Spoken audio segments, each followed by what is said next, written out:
Bienvenue sur la chaîne Ma Nature Crépue. Alors aujourd'hui nous allons parler des pellicules. Alors pour celles qui ne me connaissent pas encore, je suis Fifi de Ma Nature Crépue et j'aide les femmes noires à avoir donc des cheveux crépus longs et en bonne santé. Je suis également biologiste et je suis convaincue que la science et l'éducation autour du cheveu sont les deux piliers sur lesquels nous devons nous appuyer pour aimer nos cheveux crépus, nos cheveux naturels crépus et aimer les porter au quotidien.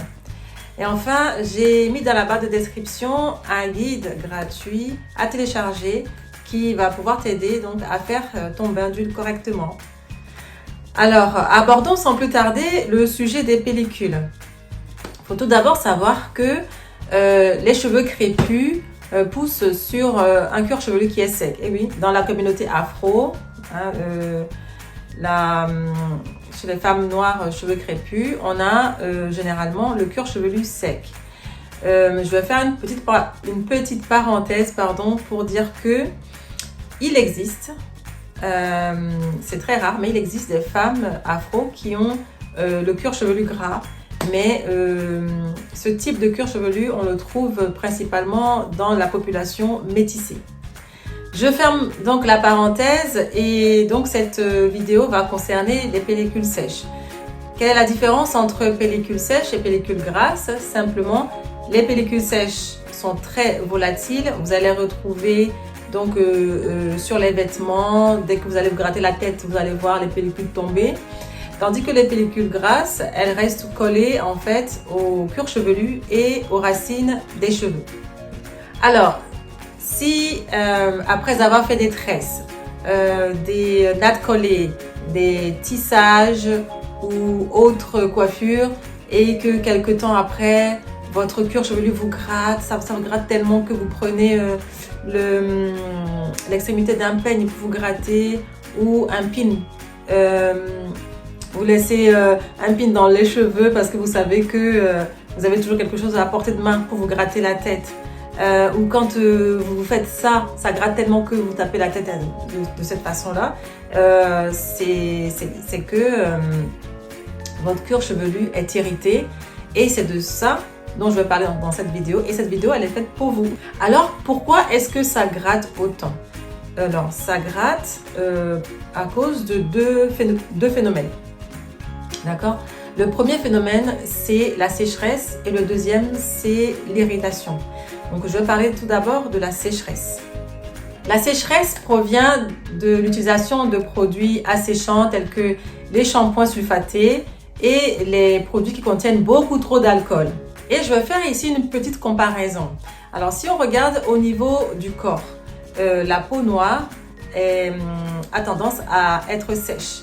Et comme elle est sèche, elle tire, elle gratte et puis elle picote. Et on voit aussi qu'elle pèle. Et c'est exactement le même phénomène qui se passe au niveau du cuir chevelu. Parce que le cuir chevelu, finalement, c'est la peau qui recouvre notre crâne. Et donc, quand cette peau est sèche, elle pèle et elle gratte et picote également.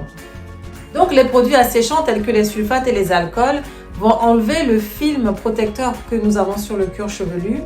Et donc, une fois qu'il n'y a plus ce film, l'eau s'évapore, les cellules de la peau vont se séparer les unes des autres et puis elles vont se détacher par paquet et donner ce qu'on appelle donc les pellicules. Parlons maintenant du deuxième phénomène qui est l'irritation. Alors, l'irritation va venir des produits chimiques. Les produits chimiques sont dans les mèches ou les extensions, également dans les produits coiffants qu'on utilise donc après avoir installé la coiffure. Parfois, on utilise des mousses, des gels, etc. pour finir les coiffures. Et ces produits-là sont très irritants pour le cuir chevelu. Le cuir chevelu est également irrité lorsque on fait des coiffures qui sont trop serrées. Et vous le savez, quand la coiffure est trop serrée, ça fait mal. Donc, comme ça fait mal, le cuir chevelu, pour se protéger, va produire plus de peau, c'est-à-dire donc cette peau qu'on va trouver sous forme de pellicule. Alors maintenant, quelle est la solution pour se débarrasser des pellicules? Il est évident qu'un cheveu sain ne peut pousser que sur un cuir chevelu sain. Alors, il faut assainir et rétablir l'équilibre du cuir chevelu si on veut voir les cheveux retrouver leur santé. Pour cela, il va falloir utiliser des shampoings doux. C'est vraiment une erreur d'utiliser des shampoings anti-pelliculaires parce que les shampoings anti-pelliculaires contiennent du sulfate, des molécules extrêmement agressives et donc vous n'allez faire que entretenir le phénomène des pellicules. Vous allez utiliser un shampoing anti-pelliculaire qui va décaper le cuir chevelu. Le cuir chevelu va être extrêmement sec et va produire des pellicules.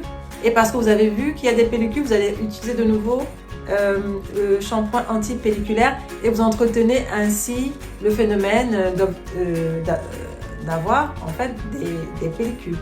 Donc pour se débarrasser des pellicules, il va falloir utiliser premièrement un shampoing doux qui va nettoyer en douceur le cuir chevelu et préserver le film lipidique. Et ensuite, il va falloir faire des coiffures qui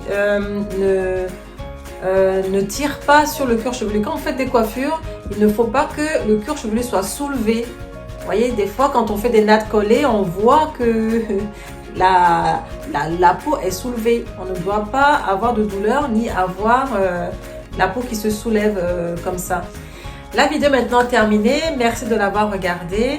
Abonnez-vous à la chaîne si ce n'est pas encore fait. Merci à celles qui se sont déjà abonnées à la chaîne. Nous avons dépassé les 100 abonnés.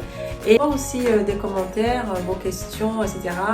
Et puis moi je vous retrouve dans la prochaine vidéo. À bientôt. Ciao.